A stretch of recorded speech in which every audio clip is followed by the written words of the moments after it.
Now I give the floor to the President of the Federated Republic of Brazil, Dilma Rousseff. Your Excellency Barack Obama, President of the United States of America, ladies and gentlemen, members of the delegation of the U.S. and of Brazil, ladies and gentlemen, journalists, ladies and gentlemen. Mr. President Obama, your visit to my country makes me very happy and arouses the best feelings of our people and honors the historic relationship between Brazil and the U.S. It bears also a very strong symbolic value. The peoples of our countries have built the largest democracies of the Americas. They also dared to take at the highest level an Afro descent and a woman, demonstrating that the basis of democracy allows to overcome the largest barriers to build societies that will be more generous and live more in harmony. Here, Mr. President, I am the successor of a man that came from the people, my dear friend Luiz Inácio Lula da Silva, for whom I had the honor to work with. His legacy, his most noble legacy, Mr. President, was to bring to the political scene and social scene millions of men and women that lived marginalized and were disenfranchised of their rights as citizens. Of the 9 heads of state of the U.S. that have visited officially Brazil, you are the one that sees our country in a most vibrant moment. The combination of a very serious economic policy with its sound fundamentals and a consistent strategy of social inclusion has made our country one of the most dynamic markets of the world. We have strengthened the renewable content of our energy matrix, and we have advanced in developing environmental policies that protect our important rainforest reserves and also protects our very rich biodiversity. All this effort, Mr. President Obama, has created millions of new jobs and have dynamized many regions that before lived marginalized of the economic development. It has allowed Brazil to overcome with success the deepest economic crisis of recent history, keeping till the days of today record creation of new jobs. But we still face enormous challenges. My administration this moment is concentrating in the necessary tasks to improve our growth process and to guarantee a long period of prosperity for the Brazilian people. My essential commitment is building a middle-class income society, assuring educational, professional opportunities for the workers and for our immense youth population. Also want to guarantee an institutional environment that will trigger entrepreneurship and will favor productive investment. My government will work with dedication to overcome the shortcomings in terms of infrastructure, and we will make all our efforts to consolidate our clean energy, which is an essential key asset of Brazil. So we will take the necessary steps to reach our place amongst the nations that have full, strong development with democracy and social fairness. This is, in this point, President Obama, that I see the best opportunities for the advancements of the relations between our countries. I follow very closely, and I have high hopes on your efforts, your tremendous efforts to recover the vitality of the North American economy. We also have, as the rest of the world, one certainty, that the American people, under your leadership, will know how to find the best ways for the future of this great nation. The kindness of your visit here in the beginning of my administration and the long track record of friendship amongst our peoples have made me possible to advance and talk and mention 2 issues that I consider central to the future partnerships that we can develop: education and innovation. Drawing closer ties and advancing in our educational experiments, enhancing our exchange programs and building progress in all fields of knowledge is a key issue for the future of our countries. On research and innovation, the U.S. has reached the most extraordinary accomplishments in the last decades, fostering the productivity in different economic sectors. Brazil, Mr. President Obama, has some important cutting-edge technologies in certain fields like genetics, biotechnology, renewable sources of energy, and the exploration of oil in deep waters. To combine our most advanced capabilities in the field of research and innovation certainly will yield the best fruits for our societies.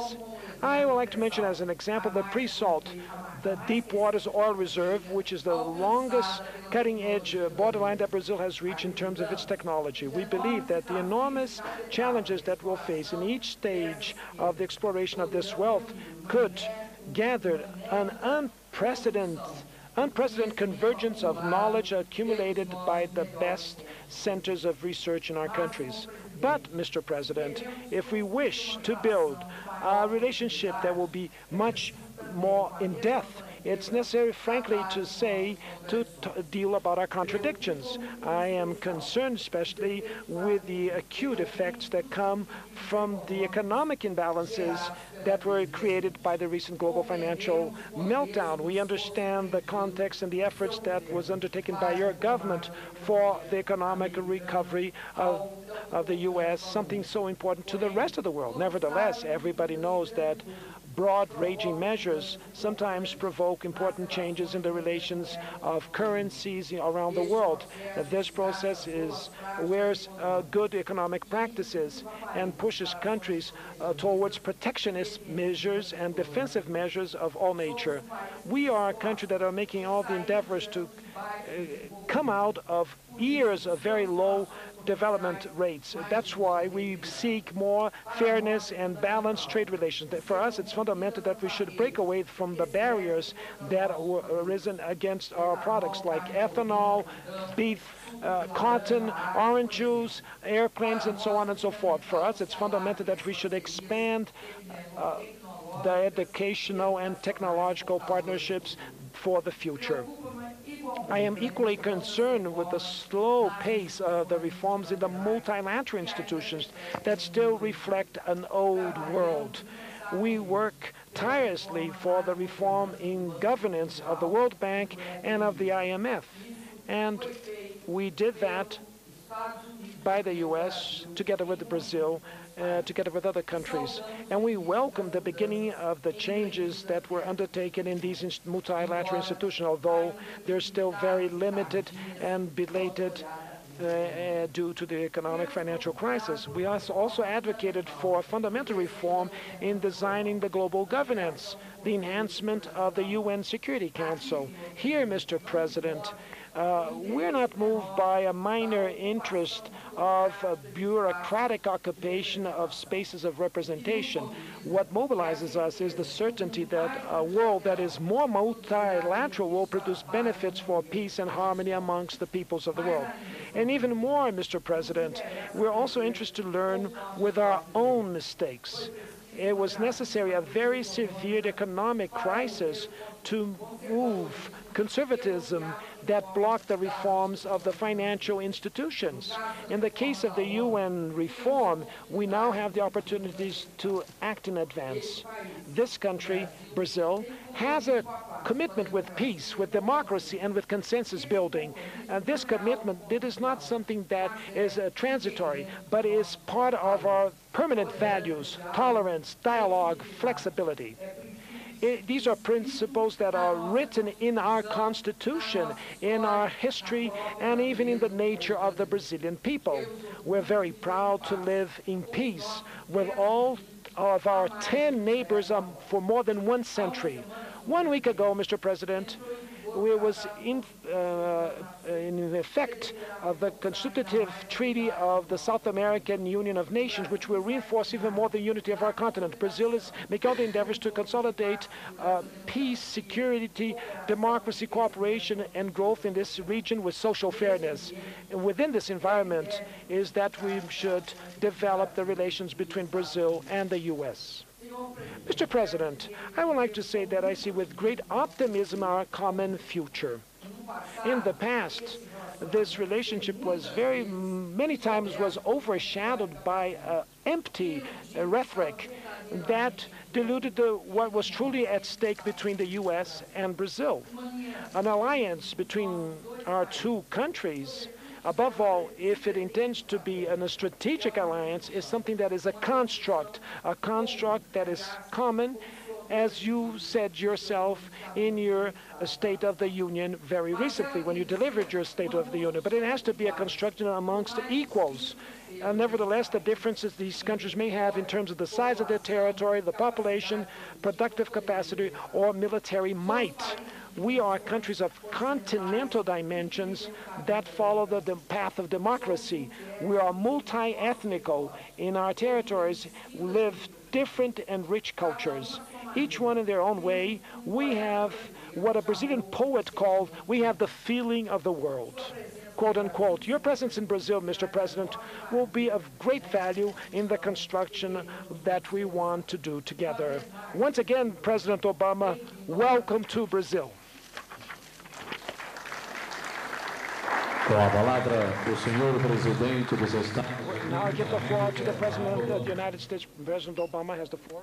Thank you, Madam President, for your very kind words, and thanks to you and the people of Brazil for the very warm welcome, that legendary Brazilian hospitality that you've shown me, Michelle, and our daughters. Muito obrigado. Thanks. Now, in our meeting today, I mentioned that this is my first visit to South America, and Brazil is my first stop. This is no coincidence. The friendship between the people of the United States and Brazil spans nearly 2 centuries. Our entrepreneurs and businesses innovate together. Our scientists and researchers are pioneering new vaccines. Our students and teachers explore new horizons.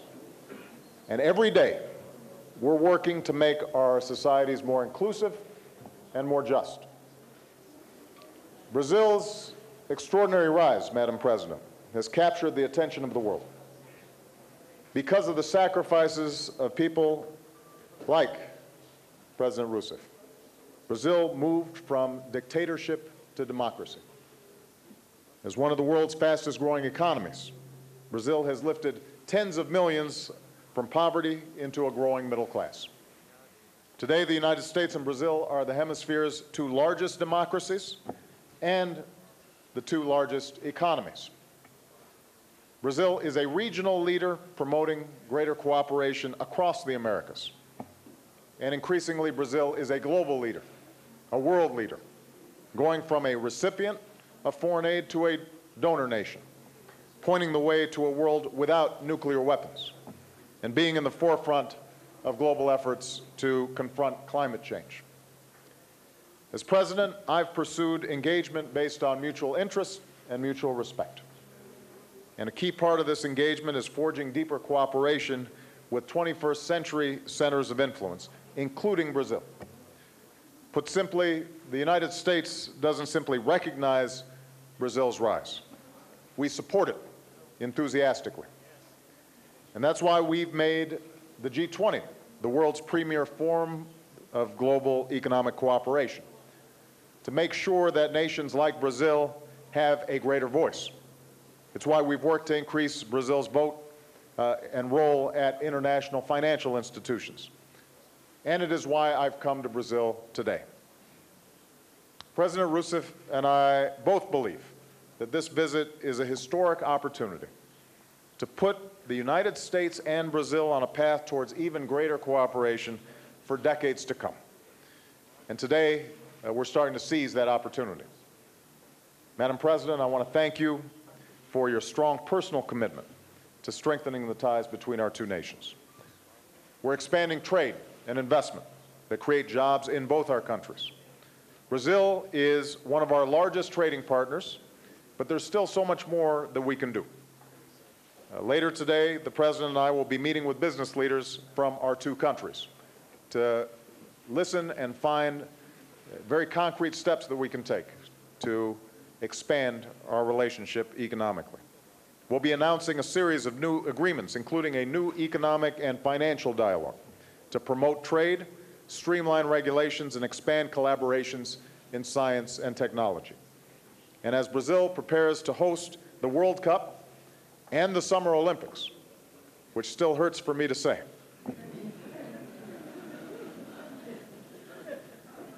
we're ensuring that American companies can play a role in the many infrastructure projects needed for these games. We're creating a new strategic energy dialogue to make sure that the highest levels of our governments are working together to seize new opportunities. In particular, with the new oil finds off Brazil, President Rousseff has said that Brazil wants to be a major supplier of new, stable sources of energy, and I've told her that the United States wants to be a major customer, which would be a win-win for both our countries. At the same time, we're expanding our clean energy partnership that's vital to our long-term energy security. As a leader in renewable energy, such as biofuels, and as part of the Energy and Climate Partnership of the Americas that I proposed, Brazil is sharing its expertise around the region and around the world. And the new green economy dialogue that we're creating today will deepen our cooperation even further in green buildings and sustainable development. On the security front, our militaries are working more closely to respond to humanitarian crises, as we did together in Haiti. Our law enforcement communities are partnering against the narco-traffickers who threaten all of us. Brazil is joining the international effort to prevent nuclear smuggling through ports. I thanked President Rousseff for Brazil's leadership towards establishing a new regional center to promote excellence in nuclear security. And as a member of the Human Rights Council, Brazil joined with us in condemning human rights abuses by Libya. I want to briefly mention the situation in Libya because this is something that I've discussed with the President. Yesterday, the international community demanded an immediate ceasefire in Libya, including an end to all attacks against civilians. Today, Secretary Clinton joined an international coalition of our European and Arab partners in Paris to discuss how we will enforce UN Security Council Resolution 1973. Our consensus was strong, and our resolve is clear.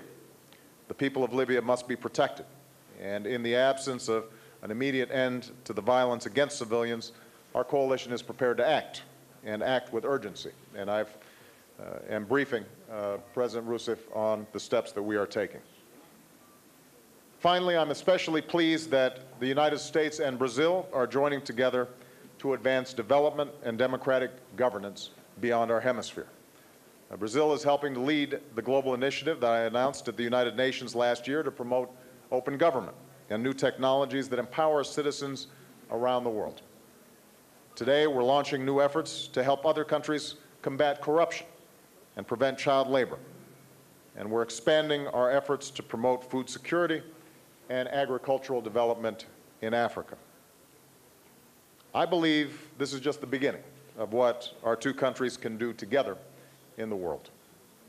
That's why the United States will continue our efforts to make sure that the new realities of the 21st century are reflected in international institutions, as Madam President mentioned, including the United Nations, where Brazil aspires to a seat on the Security Council. As I told President Rousseff, the United States is going to keep working with Brazil and other nations on reforms that make the Security Council more effective, more efficient, more representative, and advance our shared vision of a more secure and peaceful world.